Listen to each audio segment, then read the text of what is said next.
ఈరోజు మనం plastic behaviour in simple tension test and compression test చూడబోతున్నాం. సింపుల్ టెన్షన్ టెస్ట్ అంటే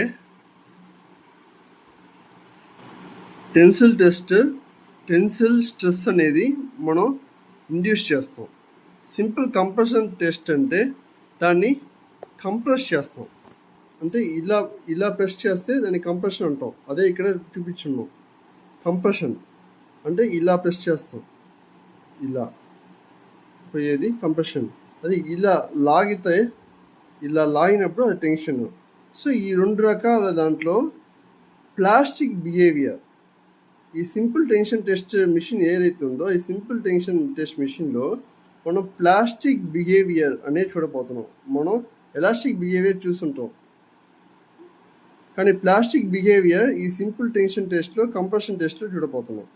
ఫస్ట్ ఈ 3 పార్ట్గా డివైడ్ చేసే ఈ వీడియోలో ఫస్ట్ పార్ట్లో మనం మోనోటోనిక్ లోడింగ్ అంటే ఫస్ట్ మోనోటోనిక్ అనే పదానికి అర్థం ఏంటి? మోనోటోనిక్ అంటే ఇక్కడ 1 2 3 4 5 6 ఉంది, మళ్ళీ 6 5 4 3 2 1 ఉంది. ఇక్కడ దీన్ని మోనోటోనిక్లీ ఇంక్రీసింగ్ అంటాం, అంటే ఇంక్రీజ్ తప్ప ఇంకేం అవటం లేదు. దీన్ని మోనోటోనిక్లీ డిక్రీసింగ్ అంటాం, అంటే డిక్రీజ్ తప్ప ఇంకేం కావటం లేదు. మోనోటోనిక్లీ ఇంక్రీసింగ్, మోనోటోనిక్లీ డిక్రీసింగ్. ఓకే, ఇది ఇంక్రీసింగ్ మోనోటోనిక్లీ అంటే ఇంక్రీజ్ అయ్యి డిక్రీజ్ అయ్యి తప్ప ఇంకేం కాకపోతే ఆ కర్వ్ని మోనోటోనిక్ కర్వ్ అంటాం. Nothing but monotonic curve. So దీంట్లో నేను ఇప్పుడు సింపుల్ టెన్షన్ టెస్ట్ మనం జనరల్గా చూసిన టెన్సిల్ స్ట్రెస్ అండ్ కర్వ్ అనేది చూపించా. మైల్డ్ స్టీల్కి స్ట్రెస్ అండ్ కర్వ్ ఇది. సో ఇక్కడ ఓఏ అనే పాయింట్ ఏంటంటే elastic limit. So elastic limit ఎక్కడ దాకా ఓ నుంచి బి దాకా ఎలాస్టిక్ లిమిట్ అయినప్పటికీ ఈ ఏ వరకు మాత్రమే మనం ప్రొపోర్షనల్ లిమిట్ అనేది ఉంటుంది. ఏ తర్వాత ఏమవుద్ది, ఆ ప్రొపోర్షనాలిటీ పోయి కానీ ఎలాస్టిక్గానే ఉంటుంది, అంతవరకు ఓకే. సో బి పాయింట్ దగ్గర క్లియర్ అయింది. ఇప్పుడు బీసీడి అనే పాయింటే మనకి ఇప్పుడు చాలా ఇంపార్టెంట్ పాయింట్. ఇక్కడ బీసీడి అనే పాయింట్ ఏంటంటే, బి అనే పాయింట్ ఏంటంటే నేను ఇప్పుడు ప్లాస్టిక్ డిఫాన్ అవ్వబోతున్నాను అని మెటీరియల్ చెప్తుంది. ఆ పాయింట్నే మనం బి పాయింట్ అంటాం, అదే అప్పర్ ఈల్డ్ పాయింట్ అంటాం. సరే, మెటీరియల్ డిఫామ్ అవుతా అని చెప్పిన తర్వాత మెటీరియల్ డిఫామ్ అవ్వడం మొదలవుతుంది. ప్లాస్టిక్ డిఫామ్ అవుతూ ఉంటుంది. ఎక్కడ దాకా? డి దాకా డిఫామ్ అవుతూ ఉంటుంది. సో ఈ బి అనే పాయింట్లో ప్లాస్టిక్ డిఫామ్ అవుద్ది అని చెప్తుంది. డిఫామ్ అవ్వడం మొదలుపెట్టి డిఫామ్ అవుతూ ఉంటుంది. సో ఇది బీసీడి 3 పాయింట్. ఇక్కడ దాకా ఎలాస్టిక్, ఇది ప్లాస్టిక్. సరే, ఈ తర్వాత ఏమవుద్ది? Both elastic and plastic. Okay, అది తర్వాత చూద్దాం. నెక్స్ట్ ఇప్పుడు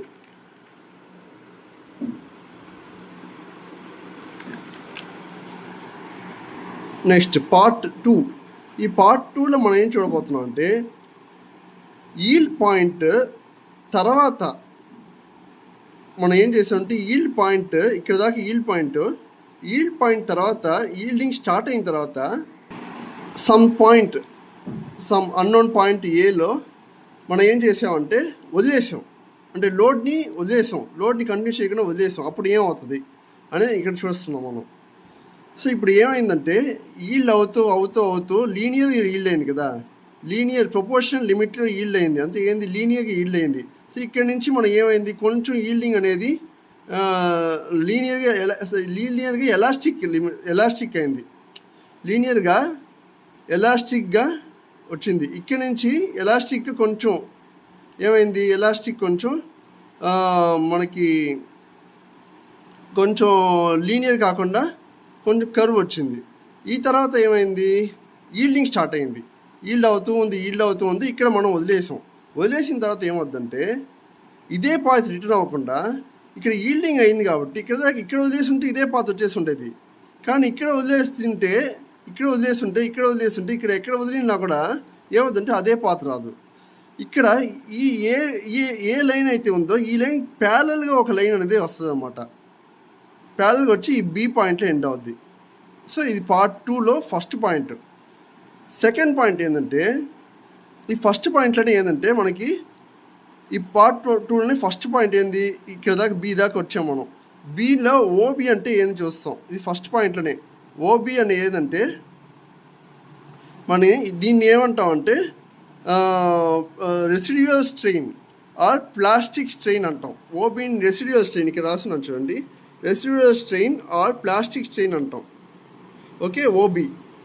సో మనం నెక్స్ట్ బీసీని ఏమంటాం? బీసీ అంటే ఏంది? ఇది బీసీ అనేది recoverable strain or elastic strain అంటాం.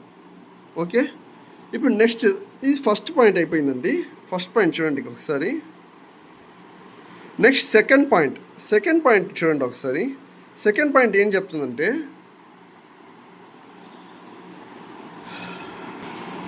ఇప్పుడు లోడింగ్ అన్లోడింగ్ అయిపోయింది, రీలోడింగ్ అనేది సెకండ్ పాయింట్లో వస్తుంది. రీలోడింగ్ అంటే ఏంది? ఇక్కడ వచ్చిన బీని మళ్ళీ లోడ్ చేస్తే ఏమవుతుంది, మళ్ళీ దానికి లోడ్ అప్లై చేస్తే ఏమవుతుంది, మళ్ళీ ఇదే పాత్రలో వస్తుంది. ఇదే పాత్రలో వచ్చి ఈ పాత్ర రాదు, మళ్ళీ ఇదే పాత్రలో వచ్చి మనకి ఈ పాయింట్ ఏ ఏదైతే ఉందో దాన్నే మనం ఏమంటామంటే సబ్సిక్వెంట్ ఈల్డింగ్ స్ట్రెస్ అంటాం. ఇక్కడ ఉండే స్ట్రెస్ని రో ఏనే మనం సబ్సిక్వెంట్ ఈల్డింగ్ స్ట్రెస్ తర్వాత మళ్ళీ ఈ పాయింట్తో ఇక్కడి నుంచి ఇక్కడ దాకా ఎలాస్టిక్గా డిఫార్మ్ అయిన తర్వాత ఇక్కడ నుంచి ఈల్డింగ్ స్టార్ట్ అవుద్ది. B to A elastic deformation అయ్యి ఇక్కడ నుంచి మళ్ళీ ఈల్డింగ్ అంటే plastic deformation. Yielding is nothing but plastic deformation. ఇక్కడ దాకా ఎలాస్టిక్, ఇక్కడ ప్లాస్టిక్. ఇన్ దిస్ కేస్ ఇక్కడ దాకా ఎలాస్టిక్, ఇక్కడ ప్లాస్టిక్. సో దీన్ని మనం రీలోడింగ్ కండిషన్లో మనం గమనించాల్సింది ఏంటంటే థర్డ్ పాయింట్ ఇక్కడ వస్తుంది మనకి. ఇక్కడ మనం గమనించేది ఏంటంటే ఈ మెటీరియల్ అనేది స్ట్రెయిన్ హార్డనింగ్ అవుతుంది. ఇలా రిపీటెడ్గా సైకిల్స్ చేయడం వల్ల రిపీటెడ్ సైకిల్స్లో ఇలా లోడ్ చేసి అన్లోడ్ చేసి మళ్ళీ లోడ్ చేసి అన్లోడ్ చేసి లోడ్ చేసి అన్లోడ్ చేసి చేయడం వల్ల ఇక్కడ ఏమవుతుంది, ఇక్కడ ఓబీ అనే ప్లాస్టిక్ స్ట్రెయిన్ అనేది రెసిడ్యువల్ స్ట్రెయిన్ అనేది క్రియేట్ చేయండి. ఇలా రెసిడ్యువల్ స్ట్రెయిన్ క్రియేట్ అవుతూ ఉంటే దాన్నే వర్క్ హార్డనింగ్ అంటాం. సో పార్ట్ 2 వచ్చిన తర్వాత పార్ట్ 3 పోయే ముందు ఒక చిన్న పాయింట్ చెప్పబోతున్నా. అదేంటంటే మనం ఇక్కడ దాకా మనం టెన్షన్ చూసాం, ఇప్పుడు మనం ఏం చూడబోతున్నాం అంటే కంప్రెషన్ చూడబోతున్నాం. ఈ కంప్రెషన్లో ఏంటంటే బౌచింగర్ ఎఫెక్ట్ అనేది వస్తుంది.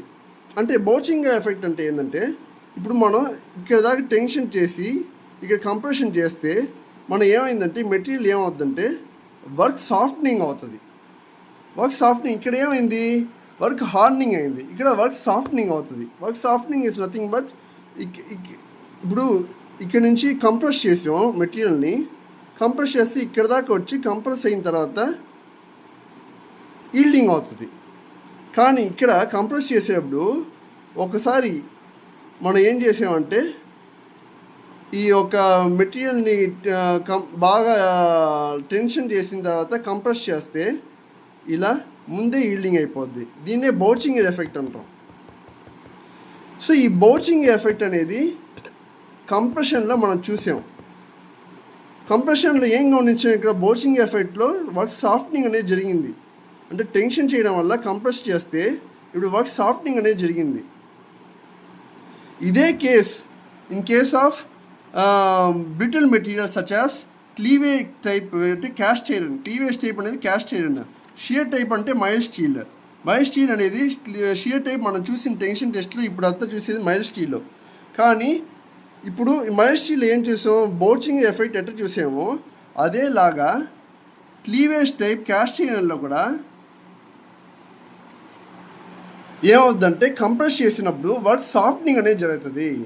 దాన్ని ఏమంటాం అంటే వర్క్ సాఫ్ట్నింగ్ అంటాం. దీన్ని ఏమంటాం అంటే బౌచింగ్ ఎఫెక్ట్ అంటాం. Thank you.